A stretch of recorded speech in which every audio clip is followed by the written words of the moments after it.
Alors, on se retrouve pour le défi de cette semaine avec la roue de fortune. La semaine dernière, le défi était simple à mettre en place, mais pouvait amener des difficultés d'acceptation ou de planification.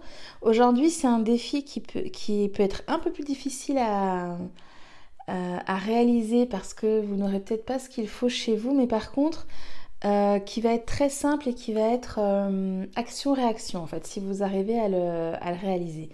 Quand je me suis connectée à ce défi, ce que j'ai vu, je ne sais pas si vous avez déjà vu ça, c'est comme des grandes roues dans les parcs pour enfants qui peuvent être comme ça un petit peu bancales. Et les enfants tournent autour et ensuite courent et sautent à l'intérieur et puis la roue tourne comme ça. Et donc, ce que je voyais, alors j'espère que vous avez un parc à côté de chez vous, il y en a une, parce que sinon je n'avais pas d'autres... j'ai pas trouvé d'autres conceptualisations pour vous le faire vivre, mais c'est vraiment de vivre la roue. C'est-à-dire que si vous voyez cette attraction, j'espère que j'étais claire dans mes explications, mais c'est comme un plateau que les enfants font tourner, et puis au bout d'un moment ils se jettent dedans et ils le laissent tourner voilà, dans le vide. Les enfants aiment beaucoup d'ailleurs se laisser comme ça porter par ce mouvement qui tourne. Donc ce serait, si vous avez ça à proximité ou si vous voyez un endroit où il peut y en avoir un et vous pouvez organiser ça dans votre semaine, ce serait de faire tourner. Vous pouvez demander à quelqu'un de faire tourner aussi. De faire tourner ce manège, je vais l'appeler ce manège, en vous mettant à l'intérieur, d'abord à l'extérieur. Donc vous mettez à l'extérieur et vous ressentez. Voilà, vous laissez tourner. Donc est-ce que ça me donne de la nausée? Est-ce que ça me donne mal à la tête?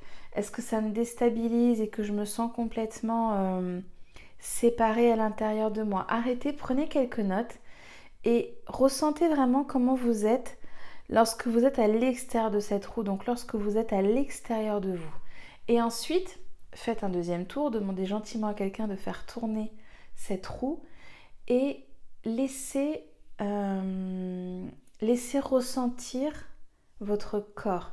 Laissez-vous traverser par les émotions, par les ressentis que vous avez lorsque vous vous mettez à l'intérieur de cette roue qui représente votre intériorité, cette roue qui représente votre cœur, votre centre, votre point d'inertie. Et notez aussi les mots qui vous viennent, notez ce qui vous vient à cet endroit-là. J'essaie de réfléchir en même temps que je vous l'évoque, vous aurez peut-être une idée. Mais moi, c'est vraiment ça qui me vient de vous mettre à l'extérieur de la roue, à l'intérieur de la roue. Donc peut-être que vous aurez une autre idée. En tout cas, moi, je n'en ai pas eu et c'est vraiment ça qui m'a été partagé. Et si jamais vous n'en avez pas, je vois pas d'autre... c'est pas comme de tourner sur vous. C'est vraiment... Cette roue, vous ne la contrôlez pas. Vous pouvez juste suivre son mouvement et être au centre et du coup le vivre avec elle et être dans son axe. Ou être à l'extérieur, être désaxé. Je vois pas d'autre façon de l'expérimenter.